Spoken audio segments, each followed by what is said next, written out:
Hi friends, ನಾನು Lingaraj from nits public. ನಾನು ಇವತ್ತು ಈ ವಿಡಿಯೋದಲ್ಲಿ ನಿಮಗೆ ಕನ್ನಡ ಪದಗಳನ್ನು ಸುಲಭವಾಗಿ ನಿಮ್ಮ ಆಂಡ್ರಾಯ್ಡ್ ಮೊಬೈಲಲ್ಲಿ ಹೇಗೆ ಬರೆಯೋದು ಅಂತ ತಿಳಿಸ್ಕೊಡ್ತೀನಿ. ನೀವೇನಾದರೂ ಇನ್ನೂ ನಮ್ಮ ಚಾನಲ್ನ ಸಬ್ಸ್ಕ್ರೈಬ್ ಮಾಡದೇ ಇದ್ದರೆ ಕೆಳಗೆ ರೆಡ್ ಕಲರ್ನಲ್ಲಿರೋ ಸಬ್ಸ್ಕ್ರೈಬ್ ಬಟನ್ ಮೇಲೆ ಕ್ಲಿಕ್ ಮಾಡಿ, ಹಾಗೆ ಬೆಲ್ ಬಟನ್ ಮೇಲೆ ಕ್ಲಿಕ್ ಮಾಡಿ. ನೀವು ಬೆಲ್ ಬಟನ್ ಮೇಲೆ ಕ್ಲಿಕ್ ಮಾಡೋದ್ರಿಂದ ನಾವು ಅಪ್ಲೋಡ್ ಮಾಡುವ ಹೊಸ ವಿಡಿಯೋಗಳು ನಿಮಗೆ ನೋಟಿಫಿಕೇಶನ್ ಬರುತ್ತವೆ. ನಿಮಗೇನಾದರೂ ಕನ್ನಡ ಪದಗಳನ್ನು ನಿಮ್ಮ ಆಂಡ್ರಾಯ್ಡ್ ಮೊಬೈಲಲ್ಲಿ ಬರೆಯೋಕ್ಕೆ ತೊಂದರೆ ಆಗ್ತಾ ಇದ್ದರೆ ಚಿಂತೆ ಬೇಡ. ಅದಕ್ಕೊಂದು ಸುಲಭವಾದ ಅಪ್ಲಿಕೇಶನ್ ಇದೆ. ಅದು ಯಾವುದು ಅಂತ ನಾನು ನಿಮಗೆ ಇವಾಗ ತಿಳಿಸ್ಕೊಡ್ತೀನಿ.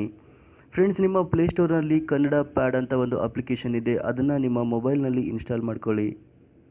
ಈ ಅಪ್ಲಿಕೇಶನ್ನಲ್ಲಿ ನೀವು ಕನ್ನಡ ಪದಗಳನ್ನು ಇಂಗ್ಲೀಷ್ ಅಕ್ಷರಗಳಲ್ಲಿ ಟೈಪ್ ಮಾಡಿದರೆ ಅದು ನಿಮಗೆ ಕನ್ನಡದಲ್ಲಿ ಕಾಣಿಸಿಕೊಳ್ಳುತ್ತೆ.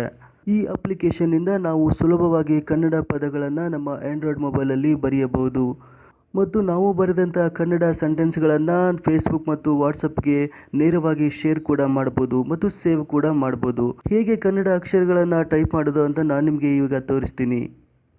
ಫ್ರೆಂಡ್ಸ್, ನೀವು ಇಲ್ಲಿ ಇಂಗ್ಲೀಷ್ನಲ್ಲಿ ಕನ್ನಡ ಪದಗಳನ್ನು ಟೈಪ್ ಮಾಡಿದರೆ ನಿಮಗೆ ಕೆಳಗಡೆ ಕನ್ನಡದಲ್ಲಿ ಕಾಣಿಸಿಕೊಳ್ಳುತ್ತೆ.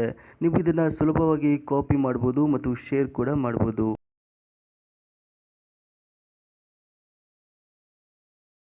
ಫ್ರೆಂಡ್ಸ್, ಈ ವಿಡಿಯೋ ನಿಮಗೆ ಇಷ್ಟ ಆಗಿದ್ದರೆ ಲೈಕ್ ಮಾಡಿ, ಶೇರ್ ಮಾಡಿ, ಹಾಗೆ ನಮ್ಮ ಚಾನಲನ್ನು ಸಬ್ಸ್ಕ್ರೈಬ್ ಮಾಡಿ.